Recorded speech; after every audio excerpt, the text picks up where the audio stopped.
Myan, I remember saying to Myan, a couple of years ago, I had Penguin publishers coming up to ask me to publish my book, and they were really keen on my story. And so I remember calling up Myan and had a meeting with these guys, and you know what, they gave me all these authors, these well-known New Zealand authors, and I said to them, no, I don't want any of them. I've got a friend who's going to write my book, and they said, who's he? And I said, Myan Subrayan. They go, he's not even listed in here. I said, even better. Because it was him who wrote the book, not me. And I remember saying to him, you got to go to England and you're going to meet all these wonderful heroes of mine, friends of mine, Martin O'Fire, Jason Robinson, Johnny Wilkerson, Rob Andrews, and you know what, he didn't hesitate. And this is the thing that I love about Myan, about everything else. He doesn't hesitate. He's not shameless. He'll just go. And that's what stood out for me more than anything else, his willingness to make himself available. Because in these trying times, especially you've got a lovely wife, Charlene, and beautiful girls, you know, most women would want their husbands by their side at home, you know. Go to work, but come back home. But this guy, he has all the freedom in the world to travel the world and do what he loves so much, which is to impact people. And that's what it's about. This book is about impacting people. He asked me the other day if I read it. I said no. You know, even right up to the last few days, have you read it? I said no.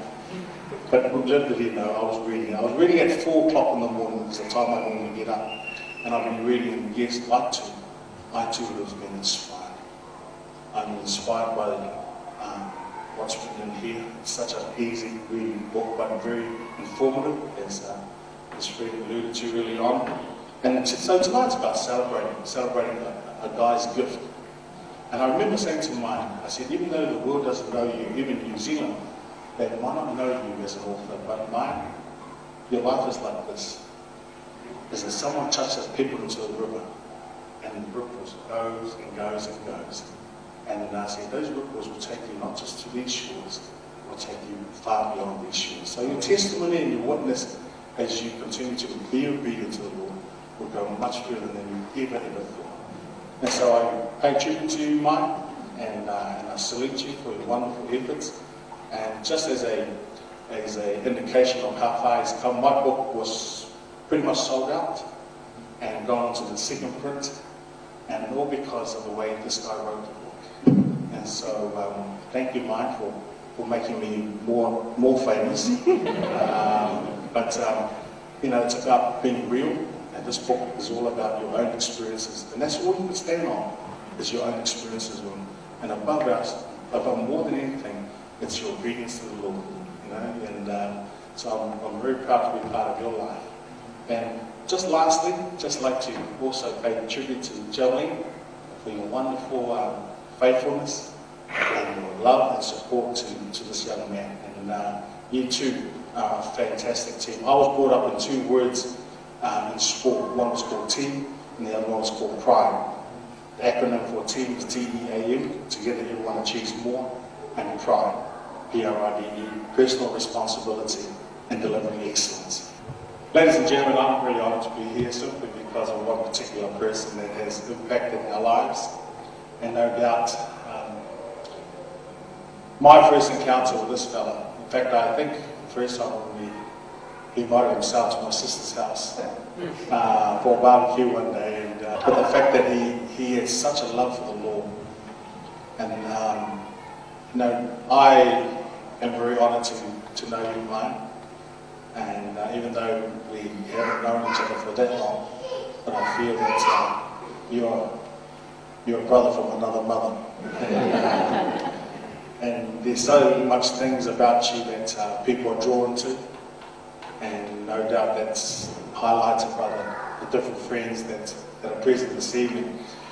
Years like 2 in 1995, unfortunately I wasn't there, and but 2 was there. But prior to that, in 1992, I had the privilege of being the very first All Black team, or the first official sporting body of any kind to be allowed back into South Africa after it was banned.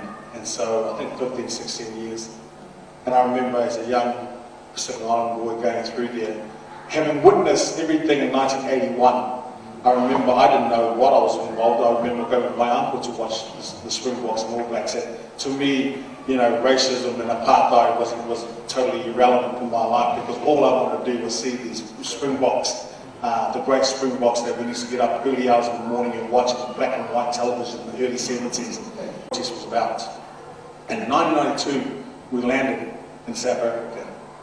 And it was quite a tense moment.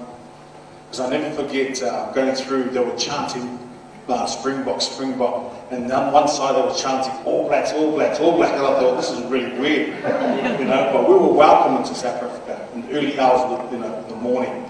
But, and I'll never forget getting into the bus, and we were told that when we get there, just listen to the people that were organising it.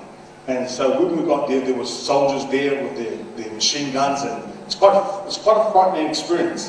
And obviously their whole role was to make sure that our security was a top priority. And I'll never forget getting into the bus, and then we got addressed by one of the SAS guys. And then this was a big Afrikaans with the blonde hair.